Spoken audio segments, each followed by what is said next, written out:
The conference room reeked of burnt coffee and quarterly desperation. Blake Carver stood at the whiteboard like a corporate executioner, Patagonia vest straining, $200 marker in hand, declaring, "We need people who move quicker." Dust motes shimmered around him as if witnessing Wolf Industries' most expensive mistake in 40 years. I smiled, nodded, and started documenting. Blake had arrived 6 months earlier with buzzwords and a resume of imploded ventures, Rapid Pay, a fintech darling that blew through $67 million before collapsing after double-charging 50,000 coffees. Failure, to him, was experience. Our platform wasn't a toy app, it processed $847 million daily for 2.3 million users. Every protocol was stress-tested, every safeguard doubled. My fraud detection system alone saved $23 million last year. Blake's mantra? Ship fast, patch faster, apologize later. In banking, that's not innovation, it's malpractice, with the FBI on speed dial.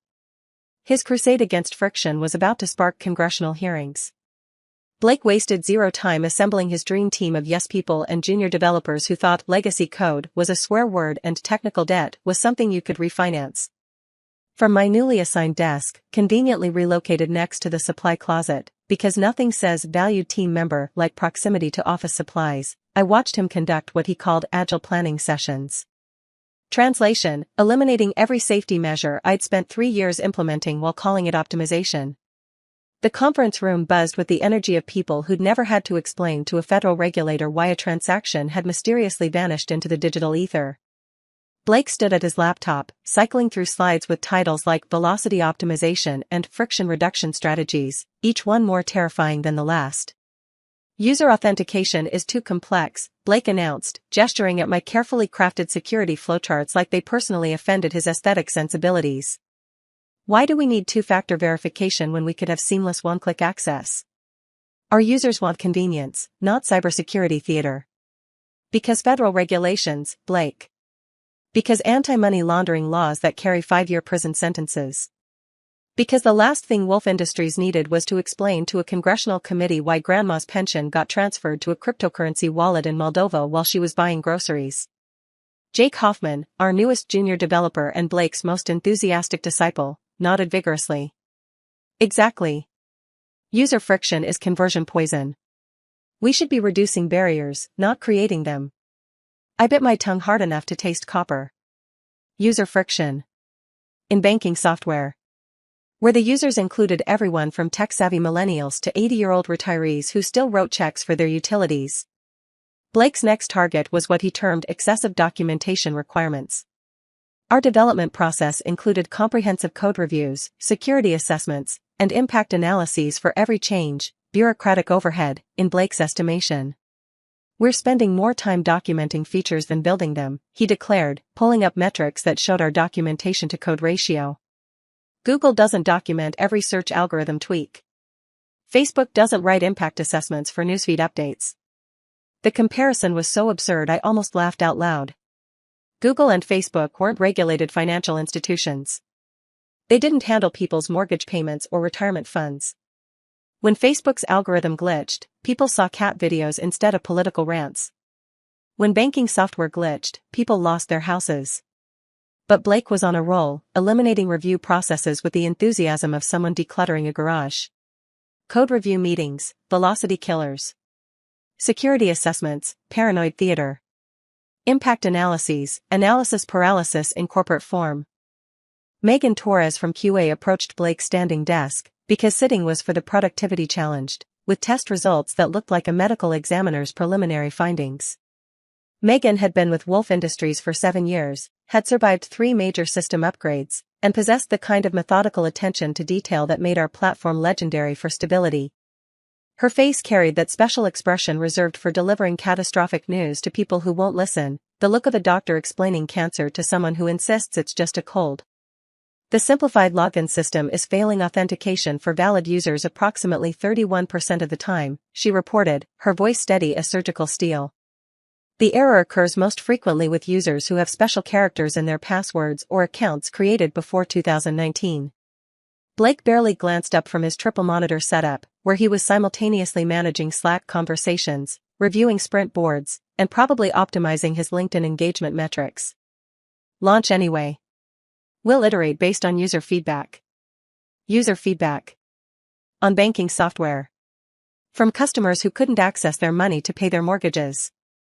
Megan's left eye twitched almost imperceptibly, a sign that would have sent our security team scrambling for backup protocols if they'd been paying attention. Blake, these aren't minor usability issues. We're talking about complete authentication failure for nearly a third of our user base. Edge cases, Blake declared with the confidence of someone who'd never received a call from a customer service representative explaining why 300,000 people couldn't access their paychecks on Friday afternoon. We'll patch post-launch based on real-world usage patterns. Real-world usage patterns.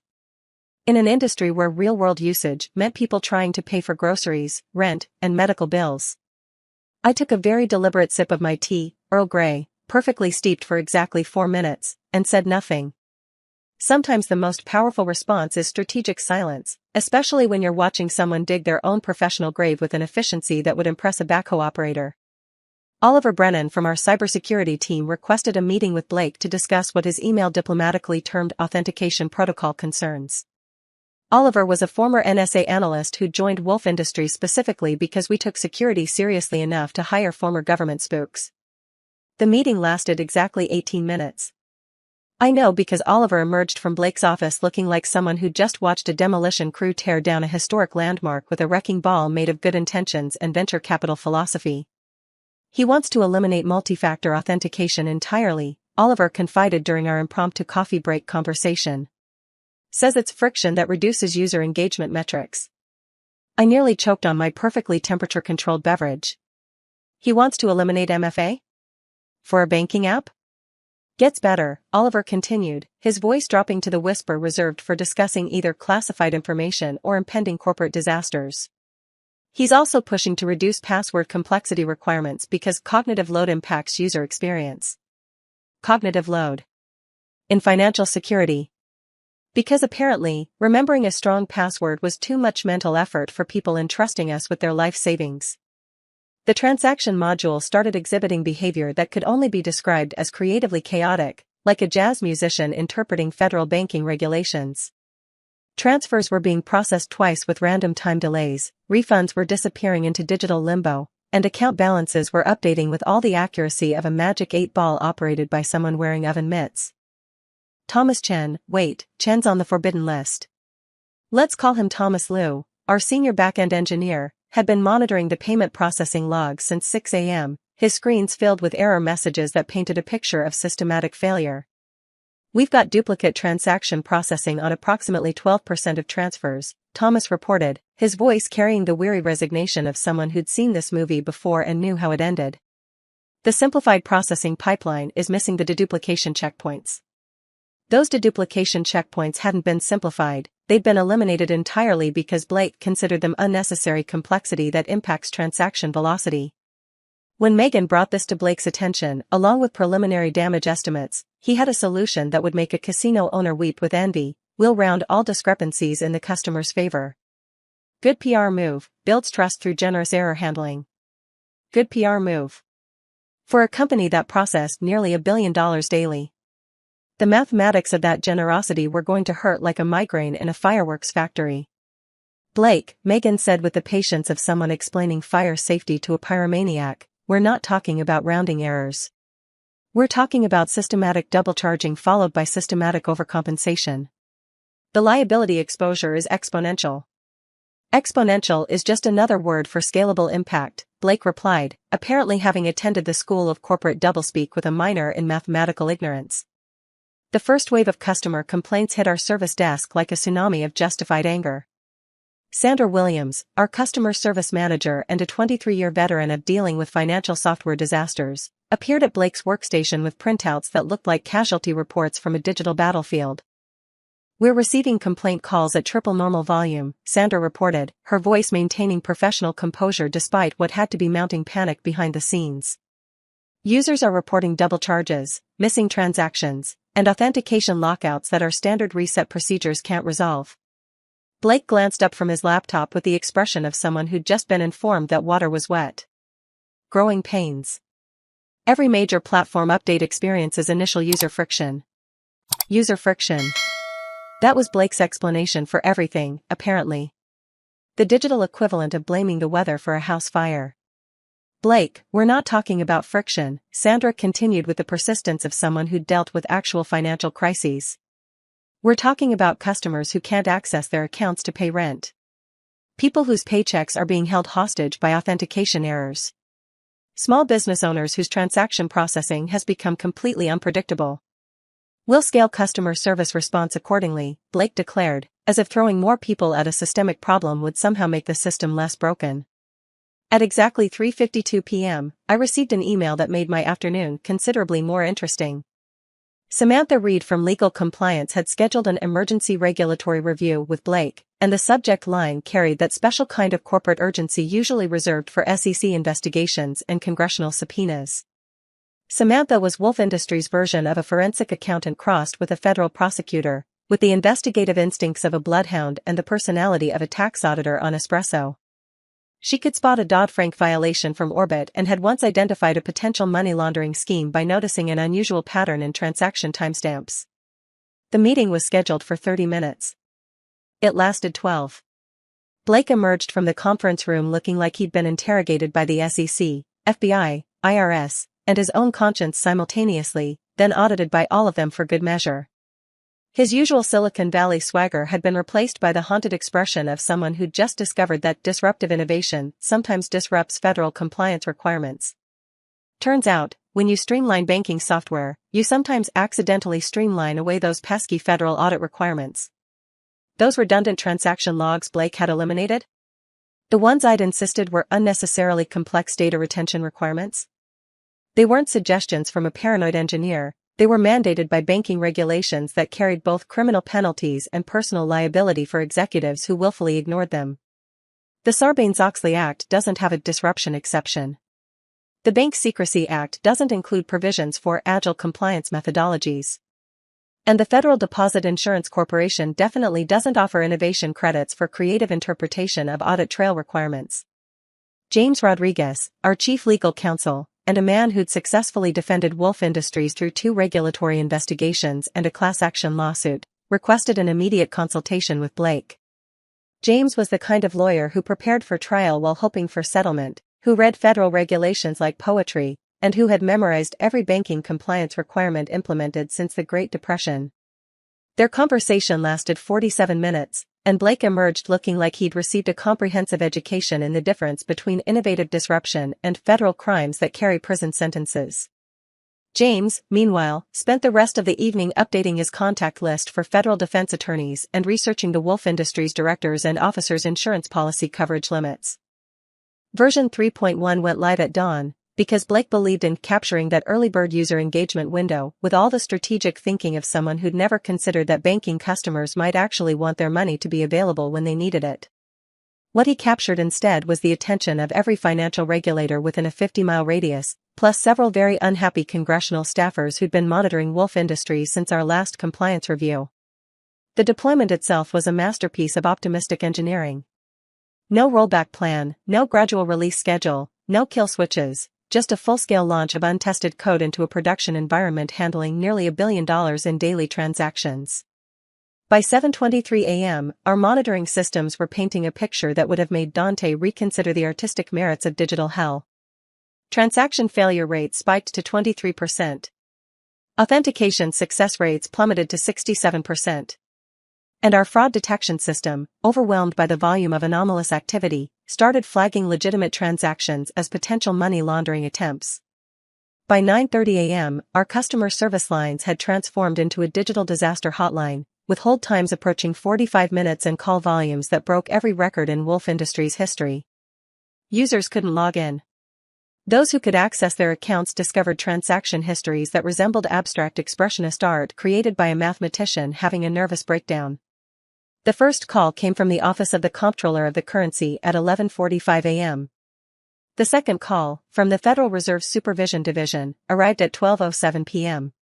By 2:30 p.m., we'd received inquiries from the Consumer Financial Protection Bureau, the Financial Industry Regulatory Authority, and what I can only assume was someone from the Treasury Department's Financial Crimes Enforcement Network.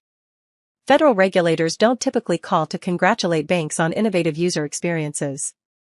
Amanda Foster, our CEO, spent the afternoon in closed-door conversations that probably involved phrases like immediate remediation, compliance assessment, and potential enforcement actions. Her assistant had been instructed to reschedule all meetings and cancel the weekend golf tournament. But the masterpiece of Blake's velocity-driven vision revealed itself mid-afternoon, when our security team discovered what they diplomatically called unintended access scenarios in the simplified authentication system. Translation: approximately 4,200 users could view each other's account information, transaction histories, personal details, and in some cases, social security numbers and home addresses. In banking, this isn't called disruption. It's called a federal crime with a side of class action lawsuit and a dessert course of congressional hearings. Oliver from cybersecurity appeared at my desk around 4:30, looking like someone who'd just discovered that their house was built on an active volcano. "We need to talk," he said quietly. "Somewhere private." The supply closet made for an interesting briefing room. The authentication bypass isn't just allowing account access, Oliver explained in whispers that would have made CIA operatives proud. It's exposing personally identifiable information for thousands of users. Names, addresses, social security numbers, employment information, transaction patterns, everything we're legally required to protect. The Privacy Act. The Gramm-Leach-Bliley Act. The Fair Credit Reporting Act. Blake's streamlined system had managed to violate approximately 17 different federal privacy laws simultaneously. How bad? I asked, though I suspected I didn't want to know. Worst case scenario? Criminal charges for willful privacy violations. Best case scenario?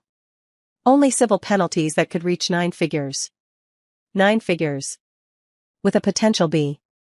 Emergency weekend meetings at Wolf Industries were about as common as unicorns wearing business attire and considerably less pleasant. But when you've accidentally created what amounts to digital financial anarchy with a side of federal privacy violations, suddenly everyone discovers the joy of weekend overtime and emergency pizza delivery.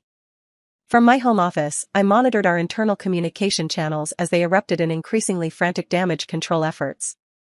Blake's Velocity team was working around the clock in shifts, trying to patch holes in a system that was fundamentally compromised by design, like trying to fix a sinking ship with duct tape while still sailing through a hurricane. The Slack channels read like a real-time disaster movie script. Authentication service down again. Third time today. Payment processing showing 347% normal error rates. Customer service reporting death threats from users who can't access their accounts. Legal wants immediate documentation of all system changes since Monday. Federal regulators scheduled site visit for Tuesday morning.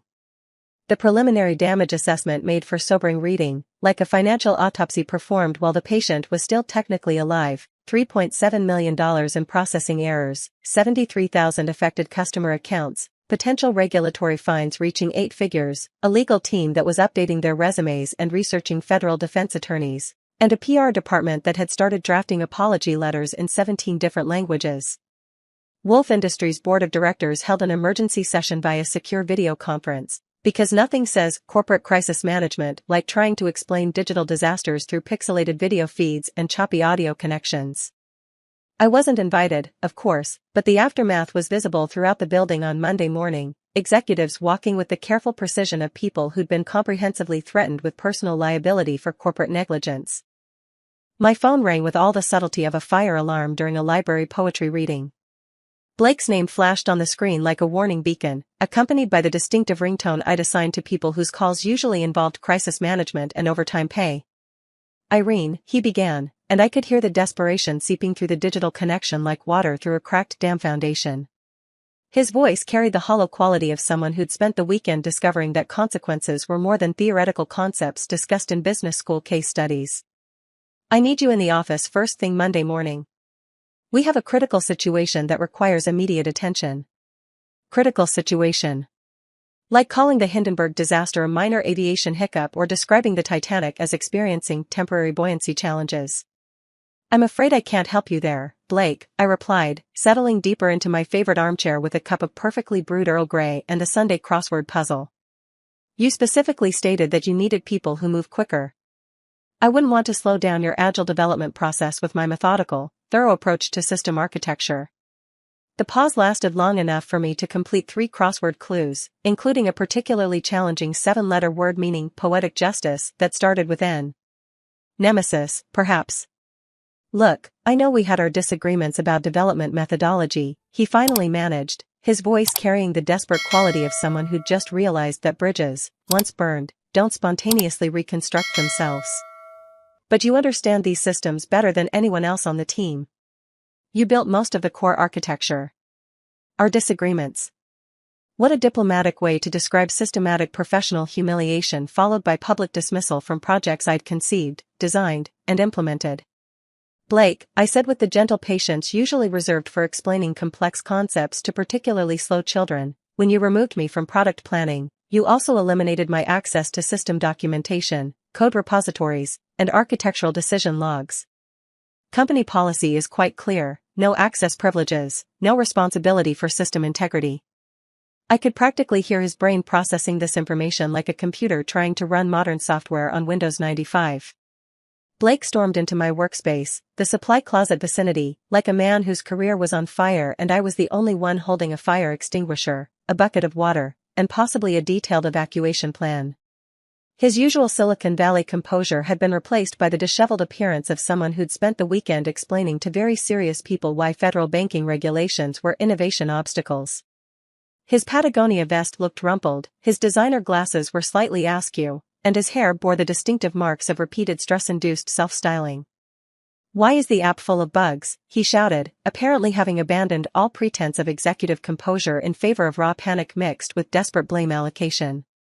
The entire floor went silent, not the comfortable quiet of focused concentration, but the profound stillness that occurs when everyone simultaneously realizes they're about to witness either a spectacular professional meltdown or a masterclass in workplace karma.